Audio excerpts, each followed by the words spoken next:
Eat, sleep, bet, repeat. That's how we get down on the opening line at EliteSportsBetting.com. I'll be your host, Benny Ricciardi, and today we're going to talk about a big 12-game NBA slate. Although I got to be honest with you, listening to these guys talk pre-show, I don't know if there's a lot of edges we're going to be finding here today. So we'll start with the man who's on fire right now, Mr. Frank Brank. How you doing this morning, bro? Good, brother. How are you? Not too bad. So give everybody a little update because you're on a little bit of a run here. Yeah, plus 12x over the last week. 13x, I guess, because we won the one game we had last night. So I'm going to push a little bit, play some smaller edges than I normally would play with all these games and see what we end up with. Yeah, but you would agree with that there's not a lot going on today that really sticks out to you, right? Yeah, a lot of injuries still. Obviously, that's kind of the theme for the season. But also, even the ones I am playing, the edges are pretty small. What I would basically have as a threshold is like a minimum play. That's what I'm getting. And a lot of reason for that is some of them moved right before we came on here that I just couldn't quite get. So it's okay. It's better than pressing. But, we'll have some plays today. Yeah, and I know, Paulie, you said pretty much the same thing in the pre-show is that, your numbers and the numbers that they're offering on a lot of these games right now are pretty much in line. So there's not many edges that you're seeing here today either, even though we have 12 games, which you would normally think we'd have some plays. Correct. Normally in a 12-game slate, you'd be hearing me fire like 6 different plays out where I have edges of more than a couple points, and just today it's just really not the case. Yeah, and you know what? That happens sometimes, and that's why we do this every day and we put plays in every day. If you're doing this over the long period, you don't want to be forcing plays when you don't have to just to get some action. If there's an edge there that you can play, you take it. But, sometimes the smart thing to do is kind of wait till tomorrow.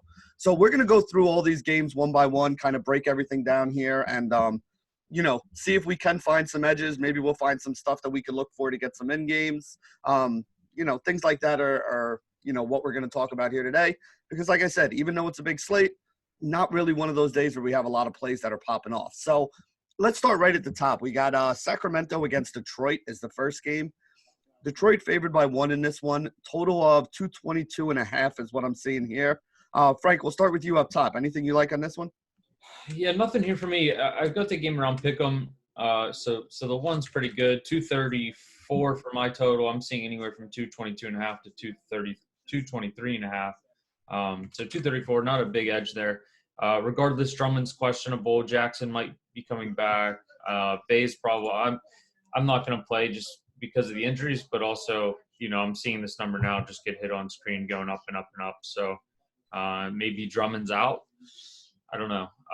But with him questionable, he has too much of a factor on the defensive end for me to get involved. Yeah, the Drummond news is something we really need before we can make any real, definitive guesses on this game. But Paulie, anything you're looking at here? And, if Drummond is out, does that affect what you're looking at or the numbers? Yeah, so I have the game as a pick 'em as well based on the current status. And believe it or not, I don't think Drummond has that big of an effect for Detroit the way that he's currently been playing. The last 2 or 3 weeks, he's been showing no effort. The backups have been playing better than Drummond. I mean, Drummond has got benched in the fourth quarter in a couple games because of lack of effort. So him being out here, I don't necessarily think is going to be as big of an adjustment as you would expect. Normally you'd think Drummond being out would be like a 3 to 4 point difference. I think it's more like a 1 to 1.5 point difference here. So that really there's no play for me in this game either way. Yeah, and it's interesting note that Paulie's bringing up here. Like Andre Drummond right now looks like he does not want to be in Detroit. And we're hearing a lot of rumors that, he's one of those guys that's on a trade block that a couple teams are interested in trading for. So he may be checked out already and just kind of waiting for, waiting to find out where the plane ticket's going to be for where his next stop's going to be at this point. Definitely something you have to put into the evaluation because, this Detroit team doesn't have a lot of good players around them. So, it is definitely something that could change things. So let's talk about the next game here. We got the Oklahoma City Thunder going up against the Orlando Magic, 2 slower paced, pretty good defensive teams. Game opened as a pick'em with the 209 total. I'm seeing it starting to swing in Orlando's favor now. Basically 1, 1.5, 2 points all over the place, depending on where you are.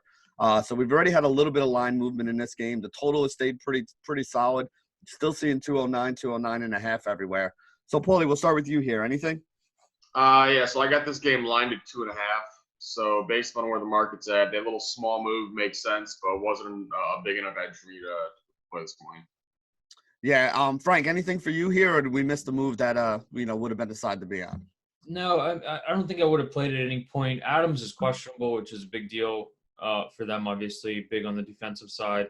I got it at 209, so not a play there either, seeing 209.5. And like I said, Orlando maybe -1, maybe minus half point. Let me check to see what my rosters have here. I have Adams in even, and I have him like -0.5. So it's looking to me with that total going up a little bit that maybe Adams isn't going to play. But if he were not to play, I would have this game. Well, he's about an equal. He's about +1 offense, +1 defense. So 2-point difference. So I would have it around 2.5, which makes sense given the line movement and a little bit of the total movement going up. Yeah, very interesting with OKC today too, because normally when Steven Adams is out, Nerlens Noel is the guy who comes in, who's a solid backup. He's a decent player in the NBA on both ends of the floor for them. Good rebounder, decent defender. Nerlens Noel is actually questionable too. So if Right. both of those guys miss, that could be a big deal because I'm not even sure. I'd have to go digging in to see. I mean, I'm assuming Mike Muscala, I guess, would be the next guy up for them. And he played like 25 minutes last game, did absolutely nothing with it when he was out there on the floor. So that Yeah. could end up being a big difference if both of those guys end up missing. I'm seeing Dort getting a bunch of minutes. I don't know. That's going to be. They may just go small and fast, right? It's not like Yeah. this Orlando team has a lot of counter here. So given the status, they may just go small and fast. Yeah, and again, that could be something that affects the total or the pace, but without knowing what's going on with Adams and Noel, it's a little tough to kind of go and put money on that now. But definitely could see some line movement in that game depending on how the injuries play out. So let's talk about the next one. We got the Washington Wizards and the Miami Heat. Interesting game here because these are two teams that have been somewhat banged up and now are pretty healthy with a lot of guys coming back. So fantasy-wise, you lost a lot of the upside that the shorter rotations were giving us with both of these teams. It's also not really a game that you normally want to target. I mean, Miami is a 10-point favorite here. I think that was the open, and it's pretty much held so far, so not a lot of movement there. 228 is the total. A little bit high, but not super high for a Washington Wizards game. We've seen them be a little bit higher here. Frank, we'll start with you up top on this one. Anything in the Wizards in Miami? No, 9.8 for me. There are some questionable pieces, not any big names really, but guys that will certainly affect my number here. I do favor the under a bit, and I'm not entirely sure why, but with the questionable guys, I think I'm going to wait and see as to what I'm going to be playing. This is certainly a game that I could look to add here. Looks like Miami's playing about a half second slower over the last week or so. So I assume that that's kind of my underplay. But with these guys getting healthy, I may have to adjust that pace a little bit and look at kind of, with Butler and Dragic probable, things could change quite a bit. So I'm going to wait and see on this game. I may just pass overall and then, collect some data over the next few games for these teams to see what they're actually going to run at and what they're going to do with their, their healthy rosters now all of a sudden. Now that brings up a good question. So let me ask this to you and kind of get your thoughts on this real quick before we talk to Paulie. This is one of those. Both of these teams are some of those teams that, they added a couple guys to the roster who have been injured for a while. How much data or how long does it usually take you to feel comfortable with paces that are changing or usage that's changing and stuff like that when you're putting your numbers together? Yeah, so it depends on the guy. So. If Steven Adams is in or out, he's not really going to dictate the pace that I really care about. But someone like Dragic or, Rondo, who's been in and out and mostly out recently, guys like that can affect the pace and will affect the pace. If Kawhi's in or out, something like that. You can't just look at, okay, he's, we get these efficiency numbers that say, he's worth 2 points or 3 points for every 100 possessions or something like that. Right. Because they also affect the pace. So, a guy like Trae Young, who is a bad defender, is a great offensive player, is a guy that really pushes the pace. I was getting ridiculous swings on these Hawks games, whether he's in or out, because he dictates the pace. He doesn't play defense. He plays well on offense. So it all snowballs from there. From a data collection standpoint, I would like to see more than one game. Sometimes it's 2, sometimes it's 3. A lot of the times if there's drastic swings, I'll wait entirely to see if that's actually going to hold or if that's just a one-off thing. If the backup comes in and plays at the same speed, then I probably wouldn't worry about it, right? Mm-hmm. So, but if there's a drastic difference in like a Trae Young type player, they go so slow when he's out, and you lose all that offensive value. So it just depends on the situation. And here with Butler and Dragic, Duncan questionable, I don't want to make a judgment on a game because I think I know what the pace is going to be. I'd rather see it first. Understandable. So Paulie, let's start with you here. Let's start with the first question. Anything on Washington, Miami? No, I got the game lined at 8.5, so not enough value for me to make a play here pregame. All right, so then let me ask you kind of the same question I just asked Frank. When you're looking at, the changing rosters with some of these teams with guys coming back or guys going out, how do you handle that, and how much data do you usually look for, before you feel confident that, you're on the right play and you're, making things that make sense to you with the numbers? Yeah, I mean, most of the time, the most value you can get in situations like that is actually the first game when that happens. Because the thing is, if you're struggling with trying to figure out the number, guess what? So is everyone else, which means there's a chance that there's going to be value in the market there and you can pounce on it. So just being able to be prepared and, have, I don't say an educated guess, but a very good understanding of what is happening on the team, who is playing, what's changing. But a lot of times it affects the over-under more than it does the spread in terms of trying to figure it out. Because, like, the pace isn't going to change the spread that much, but it can move the over-under, 8 points, right? Yeah. Whereas, like, if a player's out, we kind of have an understanding, they affect the spread 3 points or 4 points, right? Mm-hmm. Whereas over-under, Trae Young's out, that could move it, like, 7, 8 points, Frank, right? Maybe even more.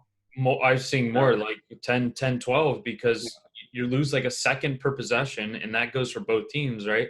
And then he's like a +3, +4 on offense, a -2 on defense, and you add all that up, and you just end up with, like, a ridiculous double-digit total swing that I don't know if the market would ever hit.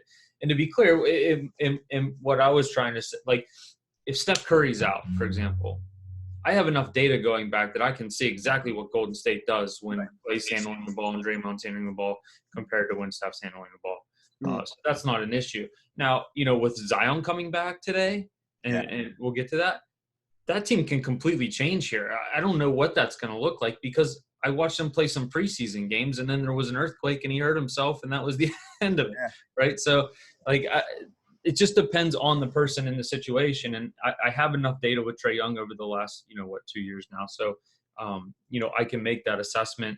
I probably have enough data here, but there's still a lot of moving pieces with this game that I don't necessarily want to get excited about playing because there's still some guys questionable. Mm-hmm. I've got some other, I've gotten other money down here that I can wait and see who's in, and then I can make a call.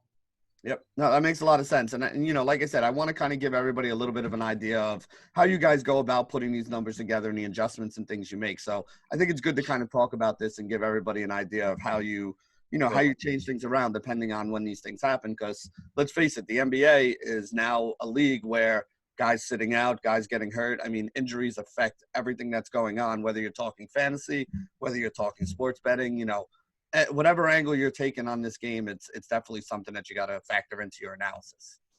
So the next game is another one that should probably end up in a blowout here. The LA Lakers facing the New York Knicks. Anthony Davis is going to be in. Marcus Morris is listed as questionable, which could change things a little bit here. Lakers open as a 10-point favorite on the road. Total of 225. The Lakers are now up to about an 11-point favorite in most places, so you're not going to be able to get that 10 anymore. The total has come down a little bit, 223.5. Paulie, we'll start with you on this one. Anything you're seeing on Lakers Knicks? Yeah, the pregame spread I have the line is at 13. That's basically because I'm assuming that Morris is not going to play here. If he does play, the line of 11 is pretty much spot on. Okay. The only thing I'll be looking for, if Morris is out, I'll actually be looking to hop on the Lakers here for either the first quarter or first half. It's a typical bounce back spot after they got routed by the Celtics. So this is one of those things where, numbers may not necessarily show it, but this is kind of an emotional play for them here because I really don't think they're going to come out flat here after the last game. Yeah, and I mean, if Morris doesn't play, you're going to be down Morris and R.J. Barrett, who's out now. So you got two of the big scorers for the Knicks that aren't going to be on the floor. especially two of their starters that, you know, are their big scorers. So you could see them come out to a sluggish start. So that actually makes a lot of sense, that first quarter Lakers bet on that side. Frank, anything for you, Lakers, New York Knicks? No, so, Morrison Smith, questionable. I'm not so sure if Smith's going to play, but I have Morris in and have the game lined at 10 and 220.5. So it's small underlean there, but without knowing the status of those guys, I'm not going to play it. I'll wait and see. Chances are I don't think I'm going to have an edge there regardless. What did you have the total as, 220.5? 220.5, but again, that's just guessing on who's going to play between Morris and Smith. And, Smith's certainly a guy that can change the total quite a bit. Morris, not so much. With Smith being kind of an all-around negative player, he's not very efficient, but he can kind of change the pace of the game. So, I'm probably not going to have an edge there once I figure out who's in or out. If Morris doesn't play, my number's probably going to be bang on.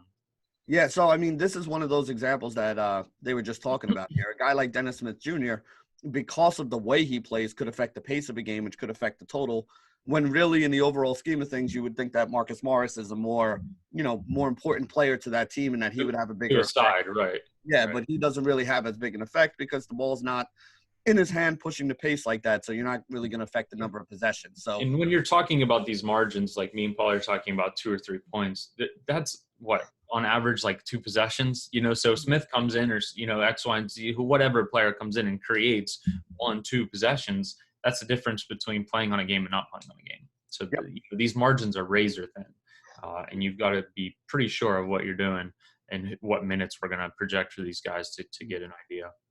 Yeah, which is also why we're staying away from a lot of these games that have a lot of these question marks in, because depending on which of these guys could play or doesn't play, you could be moving the total 2 or 3 points in either direction. And, like you said, if you're 2 or 3 points away, maybe that's a play. And then if that guy doesn't play, now you're spot on to the total that, you have the same total that Vegas is offering, and there's no edge there, and, you don't make any money betting small edges. So that's that's kind of how everything works here and how everything goes.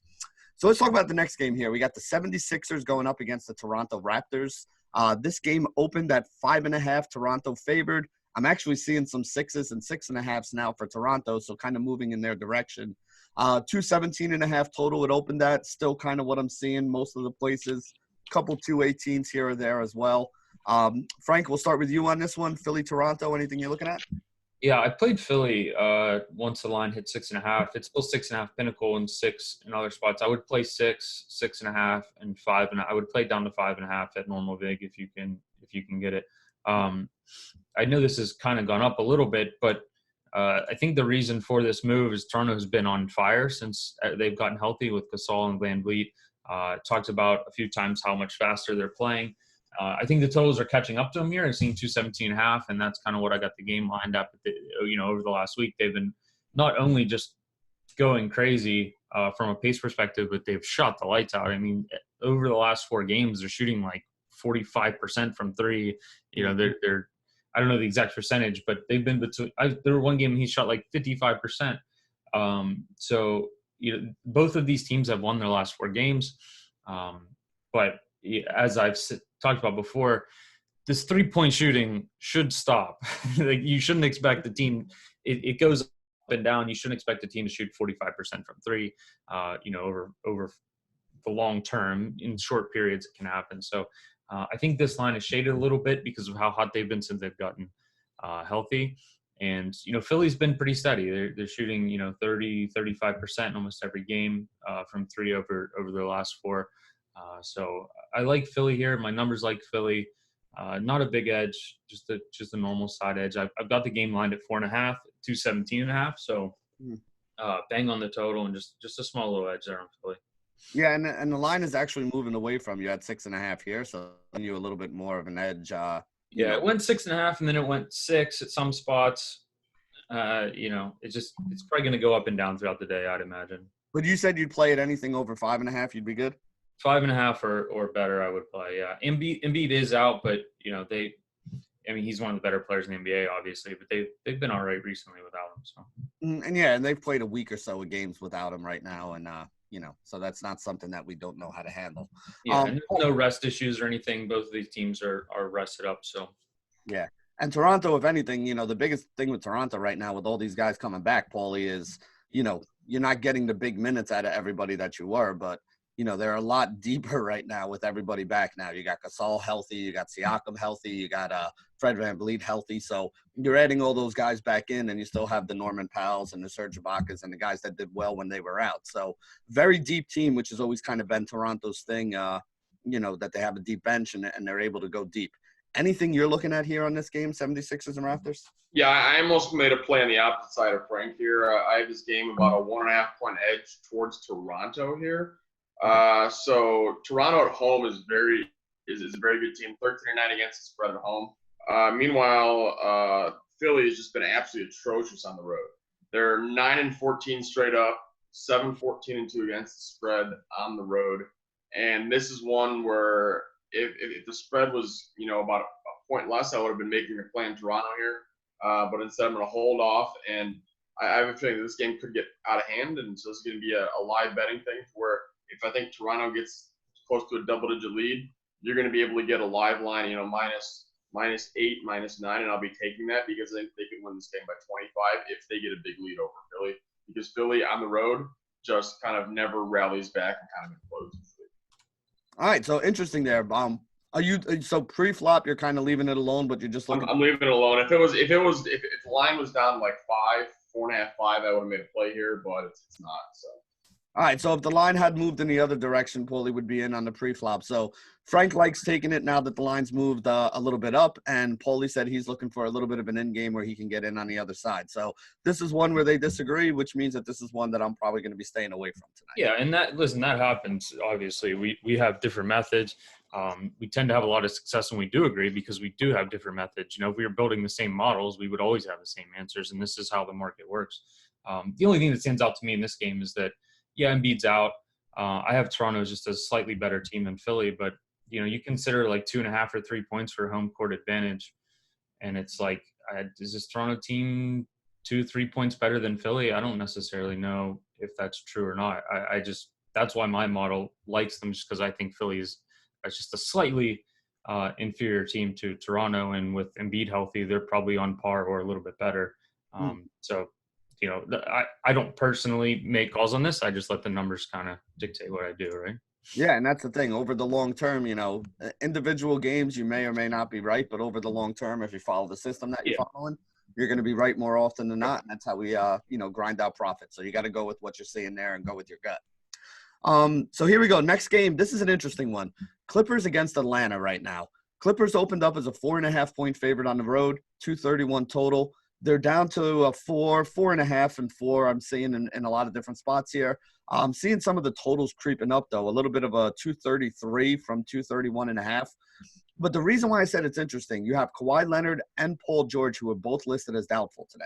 So there's a good chance that they're going to be playing without both of those guys. Although, honestly, they might not need either one of those guys. I mean, you're basically talking about this being the LA Clipper team from last year without those two guys, minus Gallinari, who missed a lot of last season anyway. So should be a lot of Lou Williams, should be a lot of Montrezl Harrell. I think Patrick Beverley's listed as questionable too. So this is another one of those games, a lot of moving parts, a lot of pieces to go with. You got to figure if all those guys were healthy, they'd be more than a 4-point favorite against the Atlanta Hawks team. So, Paulie, we'll start with you on this one. Clippers, 4-point favorites over the Hawks, looking at like a 233 total. Anything you're looking at here? Yeah, this actually was almost a play for me on the Atlanta Hawks, believe it or not. So I have this game lined at 2.5. So I'm expecting Beverley to sit out because he left he played the second half yesterday with the groin injury, right? So if you're down Beverley, George, and Kawhi there, this is one that's just kind of a trap line to me because you're going to have everyone and their mother looking at the line and say, wait, the Clippers are only a 4-point favorite against the worst team in the NBA and the Hawks, but the Hawks are kind of, back healthy. You have Collins in there with Trae Young, both kind of, 100%. And they've been playing better of late and competing in games. So this is one of those where LA just kind of probably just walks in there on a back-to-back, maybe not, as focused as they should be. And before you know it, the Hawks end up winning by 6 or something. Yeah, and, on the Hawks side, like you said, the Hawks are pretty much healthy. I think the only questionable guy for them is Alex Len. And he's pretty much been in and out of the lineup lately anyway, and is not as big a piece of this team as we thought he might have been earlier in the year when people were projecting him to be a 30-plus minute a game kind of guy. They've really been using Collins more at the center position and going with DeAndre Hunter at the power forward and playing a little bit smaller that way. Frank, anything for you that you're looking at here? I have a little bit of an edge on the Hawks and a little bit of edge on the over. That being said, I don't want to play. I feel more comfortable in this situation, like we talked about, playing the Hawks, because of if I mark Len out, who is he's just an average player. I mean, he's not really going to add that much to a point spread. And I put Beverly in, leave Kawhi out, leave Paul George out. That puts me at a number like 2.5. And the number's 4. So a little bit of an edge, tiny edge there. But like Paulie's saying, they're on a back-to-back. They're on the road. That's like a 5-point disadvantage. Mm-hmm. And then you're talking about if I put Beverly in and Len out, I'm still getting it 2.5. So if Beverly happens to not play, and Kawhi's out and PG-13's out, you're talking about like a 10-point swing here. Not from the current number, but from them fully healthy, for example. They would be probably 11, 12, 13-point favorites if they were fully healthy playing in Atlanta, not on a back-to-back. So, but I do like Atlanta here.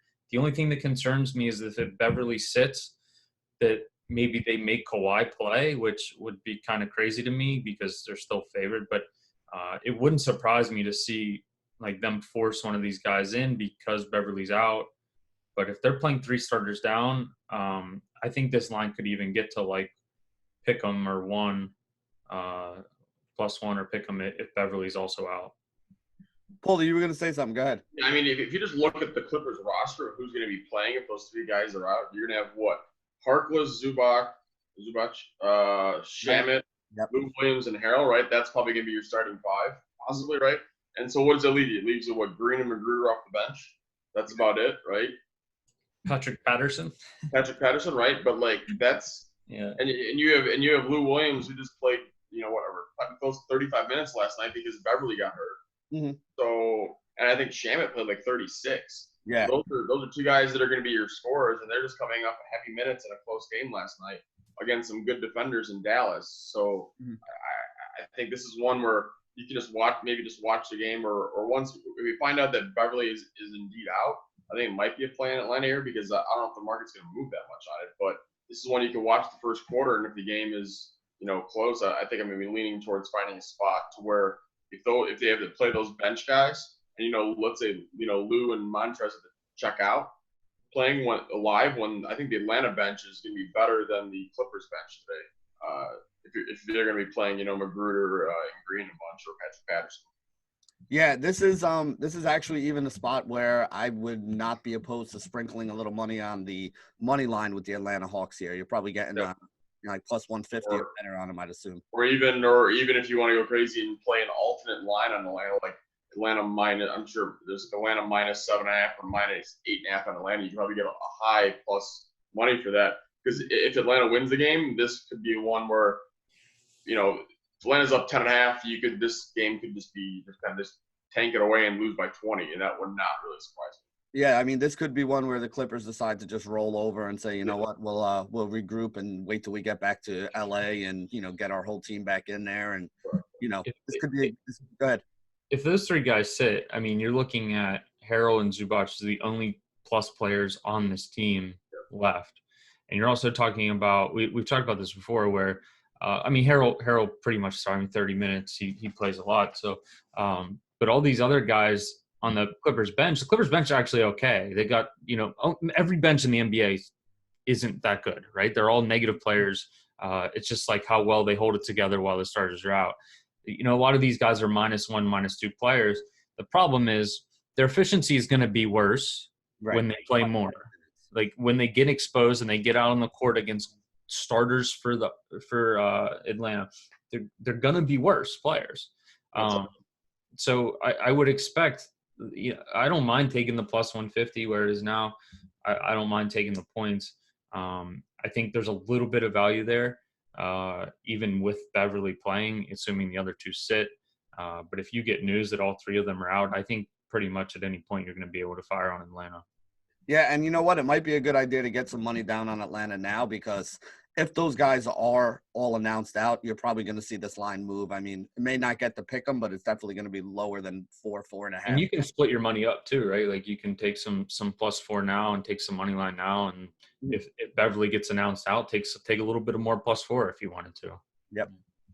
All right, so a lot of things, a lot of moving parts in this game, but also might be one of the ones where we get some good plays on the Atlanta side here.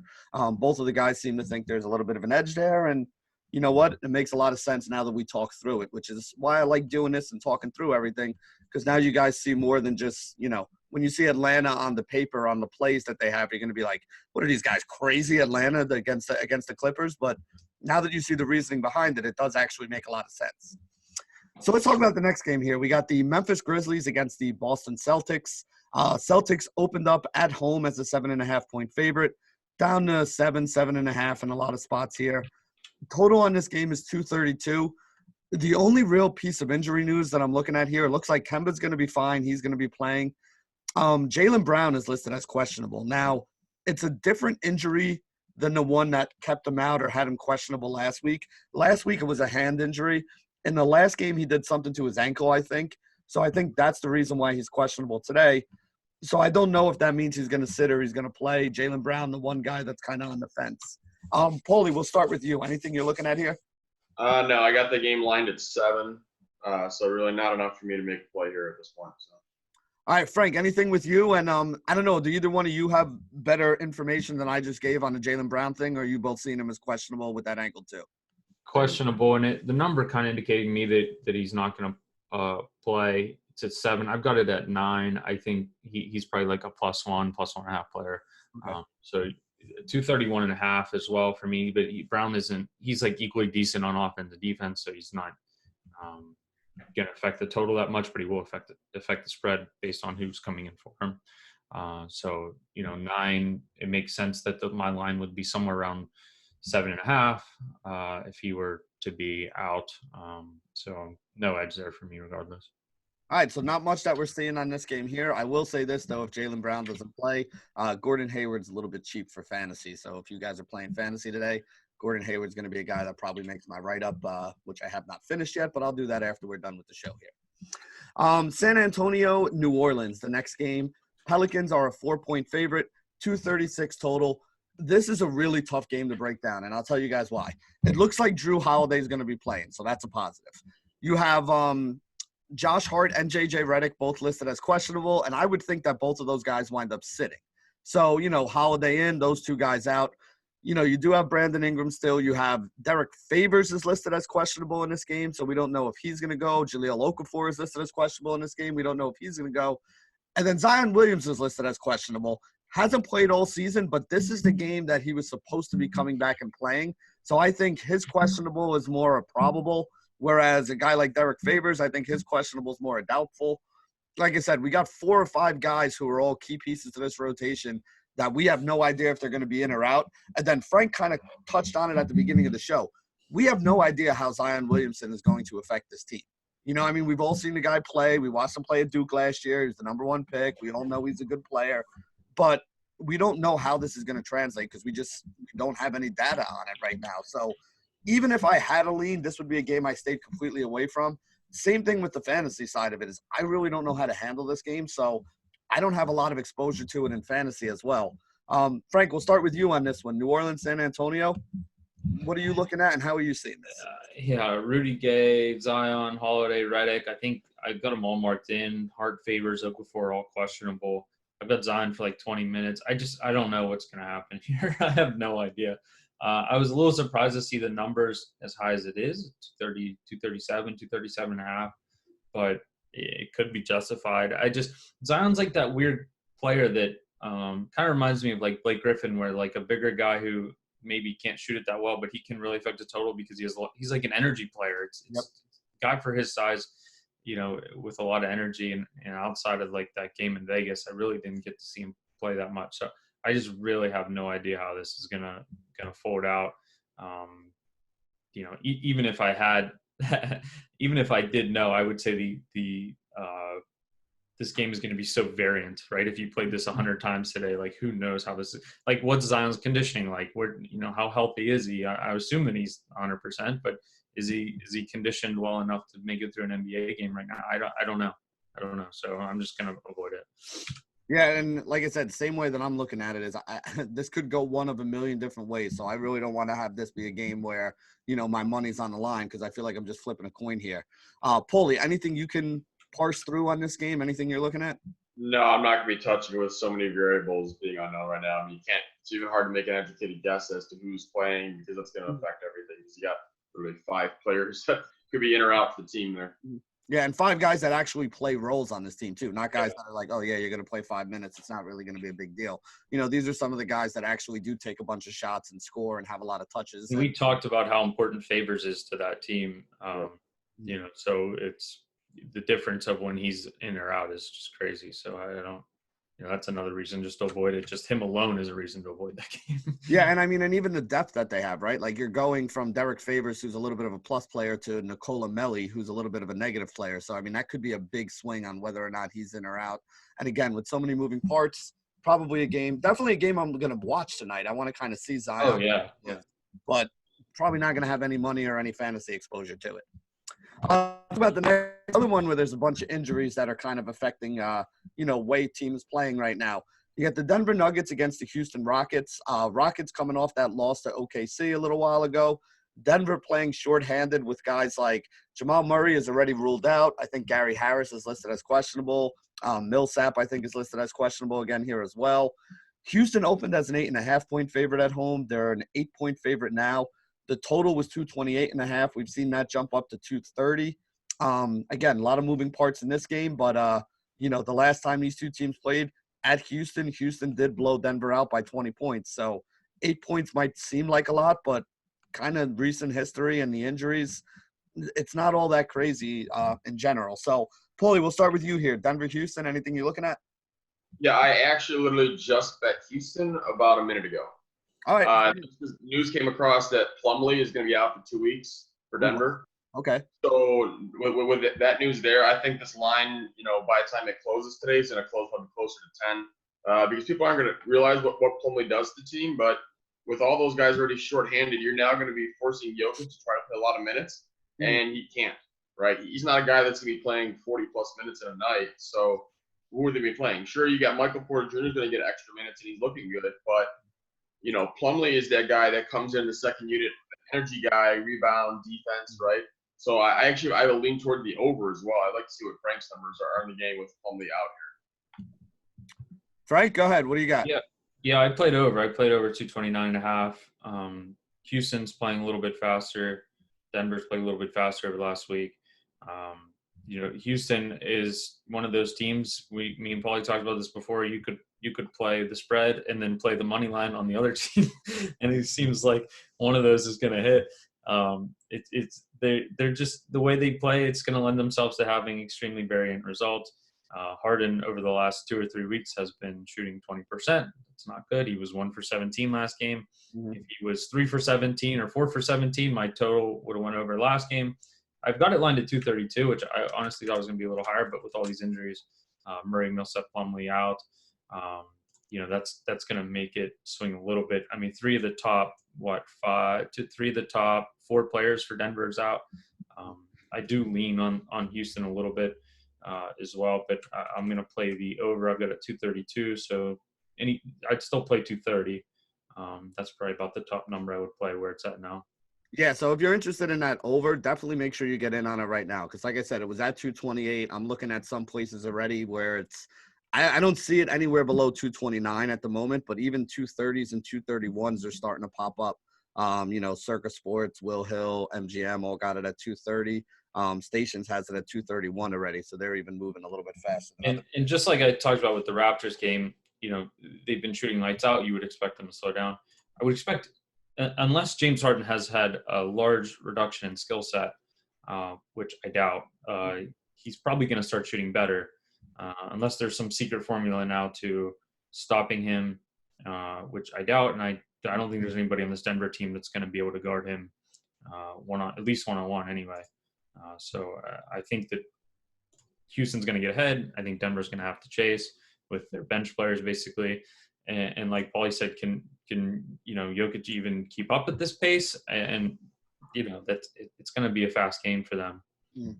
So yeah, I like Houston as well, but I'm going to play the over instead.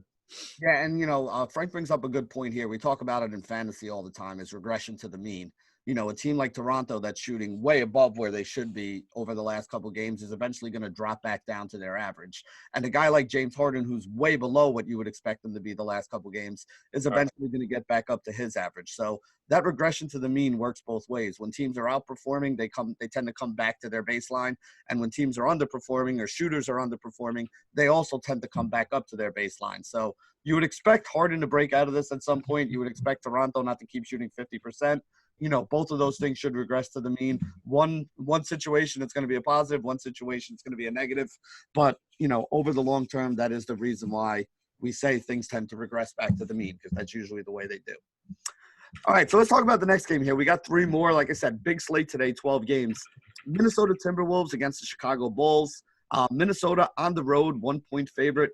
219.5 total is what I'm looking at. That's what it opened at. Seeing it in 220 in a couple spots. Basically holding steady around 1, seeing 1.5 in a couple spots for the Timberwolves. The big thing for the Timberwolves is they did welcome back Karl-Anthony Towns recently, so he's played the last couple games. Got up over 30 minutes last game, so he's creeping back towards his his full minutes and all that. We'll start with you on this one, Frank. Anything you're seeing in Minnesota, Chicago? Yeah, Timberwolves are getting a lot of respect to the market over the last few games with Towns coming back. I think he's to the analytic community, I think he's a little more valuable than what people realize. Maybe just passively watching NBA games. I went to submit +1, Wolves +1, because I've got it at -1.5, and it went to -1 as I went to submit. So I lost my edge there, but I did play the under 220, under 220.5. I've got it 218.5. Not a big edge, like I said, pretty small. But these Bulls games, we've talked about it 100 times. They tend to slow way down. It's just the product of their system, and I don't think the market's realizing it. They're playing about a half second slower than what they usually do over the last week. So yeah, I'm just gonna keep riding this wave and just hope it keeps turning on our way here. Yeah, trying to stick with some trends that you can notice early is a good way to make money in sports betting. And, a lot of times you stay on it. I mean, we talked about the Miami Dolphins a lot during the football season, how they became one of the teams that was covering almost week by week because Vegas had a, low opinion of them. And there's a trend that we've been riding here that our man Paulie has found out for us with the Chicago Bulls unders in the first quarter. I'm going to go out on a limb and say you're playing Chicago Bulls under today, Paulie. What do you think? Yeah, surprise.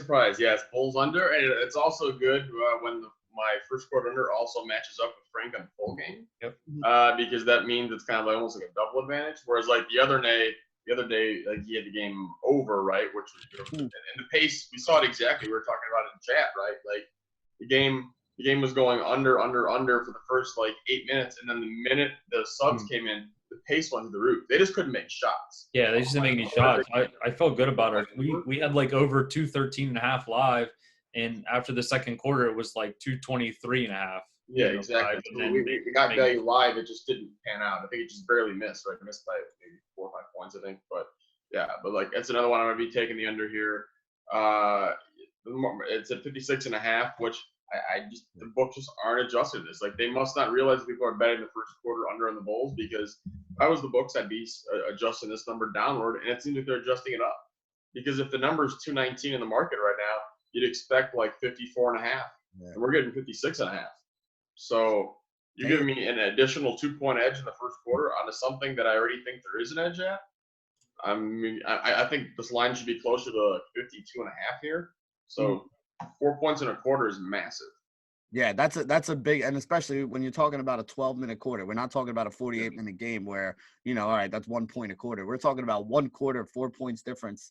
That's a big deal. So, like I said, sometimes when you find these trends and you're able to kind of ride them out, it's a good way to keep making money. And, I hopped on this a couple weeks ago when Paulie started talking about it, and more often than not, I'm cashing and making money on it. So I'm going to stay on it tonight as well. For some reason, the T-Wolves team is playing a lot slower with with Towns back since he's come back. So you assume that he's getting the majority of the minutes in the first quarter as well. And the line actually jumped to 57 in a couple books right now. So. All right, so there you go. You guys are even getting a better number on it right now. So first quarter, 57 under. Go ahead and go bang it, and make sure you thank Paulie. He likes cigars. You can send him some cigars later on after you win your money. In the last month prior to Towns being in, they were running at like 14 seconds per possession. Now they're at like 14.5, 14.6. So, yeah, it's just since he's come back, they've slowed down.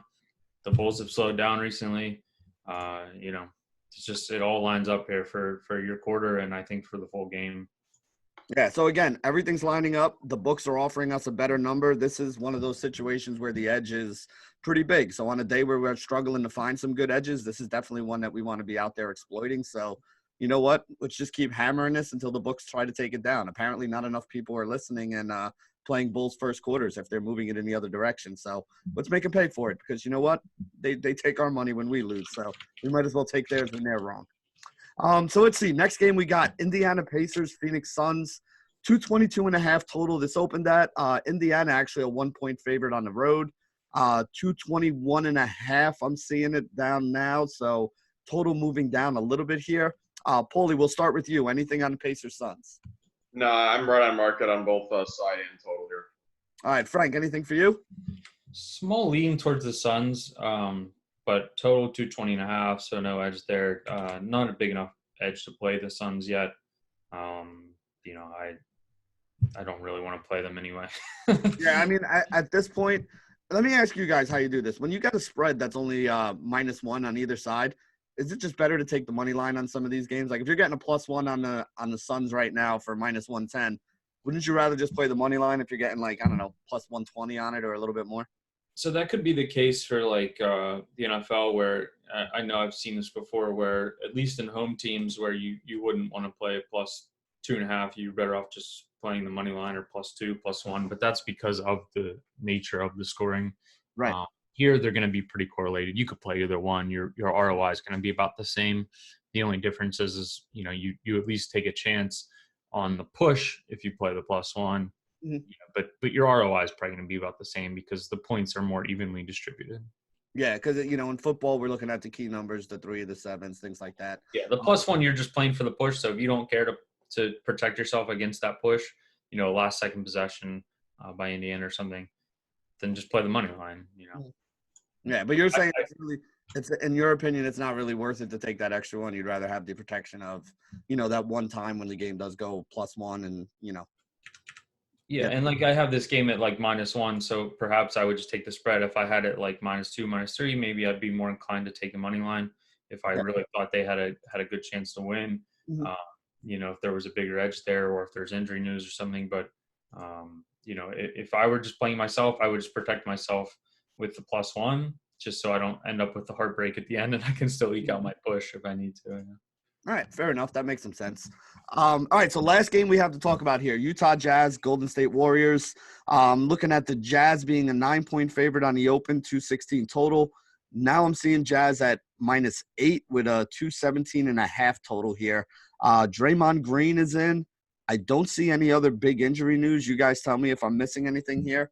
Paulie, we'll start with you. Anything on Utah Golden State? Nothing on the spread. Slight lean to the under here now that Draymond is back. We talked about this before, and I think Frank has as well. It's like when Draymond's in, the effect that he has on the game there is massive, especially on the defensive side. So it seems like the numbers are always a little bit off on the over-unders, whether he's in or not. So small lean for me there. Yeah, so this is like an opposite of the Atlanta Hawks situation, right? Like Draymond being a good defender and probably a little bit of a negative offensive player, as opposed to Trae Young, who's a positive offensive player and a negative defensive player. Young is a guy who makes the pace go up a little bit. Draymond's a guy who makes the pace go down a little bit. So these are the kind of things that could affect the totals overall when we're going there. My guess is Frank probably has a little bit of a lean to the under on this total too, right? Yeah, I played under. I think what's it at now? 217.5 or something like that. 217.5 is what I'm seeing. So I played under 217.5. I've got it at 215.5. So just a pretty average to small edge on the under. Draymond and Rudy's probable. So that's definitely big to the under. But the main driver for me is that Utah is playing almost a second slower last week. I played their under in the last game and it hit easy. So they're 29th in pace in the last 3 games in the NBA. So I'm just gonna keep playing them as long as I got an edge there. Yeah, and again, he's not playing a ton of minutes yet, but this also kind of coincides with Mike Conley coming back. Conley's been playing about 15, 20 minutes the last couple games. He returned 2 or 3 games ago, which might have something to do with the under because he's been a guy who plays notoriously slower wherever he is. I mean, Memphis, Utah. And he's good defensively for a point guard. Yeah, definitely good. He's another one of those guys that could affect the pace that way, and his defensive being a plus, and also playing a little bit slower as well. So definitely like that under here. That's one that I didn't put any money on yet, but I'm actually happy that it went up to 217, 217 and a half, because I feel better about taking it at the higher number. So that really breaks it down. I mean, like I said, 12 games today. At the beginning of the show, we didn't think we were going to have too many edges, but we definitely gave out a couple plays here, more than I thought we were going to give out based on, a lot of the talk that we had before we came online here today. Anything you guys want to add before we sign off here? No, that's it. As I talk through this a little bit more, I think I'm going to add some plays to the slate. So we'll see. I'm probably almost definitely going to play Atlanta just because I want to get ahead of the Beverly news since I like the number anyway. Okay. Paulie, anything to add here for you? No, with there being so many games out there today and being on market on a bunch of them, it actually makes it a good day for live betting. So I'm sure there's going to be a ton of bets in the chat. Yeah, so Paulie will be over in the chat. For those of you who don't know, www.elitesportsbetting.com. Paulie, myself, Frank, MLB Model, Tommy G. You'll find us all stopping in there and dropping some in-game bets whenever things go around. Paulie's basically in there all night, kind of, giving his totals as the games go along and things that he sees in there. So if you haven't signed up, we got the lowest price we're offering now on the VIP package. It gives you access to everything, all the sports on the entire site. You guys can sign up for the yearly package. You can sign up for the monthly package and kind of test it out, hang out, see what we got to offer over there. And then, after you make a whole bunch of money betting with us, then you upgrade from the monthly package to the yearly package, which is what, a lot of guys did after the big college basketball weekend that we had over here. Also, for any of you watching this video, these two guys did a really good golf video yesterday. Golf is teeing off tomorrow morning, so you still got plenty of time. Big tournament. Yeah, really good. You still got plenty of time to watch that video as well. I'll probably tweet out the link later on. These guys will probably do it as well. If you're going to be doing some golf betting, definitely check it out. It's about 45 minutes long, I think, about the same as these videos, and they break everything down for you. So I am not a golf guy. I basically just listen to their video and steal a couple plays and throw them in, and we're at the beginning of golf season. We had some big wins in golf last year. I think, Paul, didn't you have a 100-1 winner last year in golf the one weekend? Yeah, that'll happen a couple times throughout the year. You'll hit some long shots. So those are the ones that kind of make your month or make your quarter, make your year. Yeah, well, I'm going to be honest. That's the one that made my year because at that point I could bet on every other week of golf, basically playing with house money. So golf was a pretty profitable betting endeavor for me last year. So I'm definitely going to be watching that and putting it in as well. So, like I said, get over to elitesportsbetting.com, sign yourself up, and definitely make sure you're checking out these videos. Make sure you like and subscribe at the end because, you know what, it makes our bosses happy when you guys do that. And, also makes the good people at YouTube happy in the way they show our videos more often. So definitely make sure you get over there and like and subscribe to it. So for Frank and for Paulie, this is Benny signing off for the opening line on elitesportsbetting.com.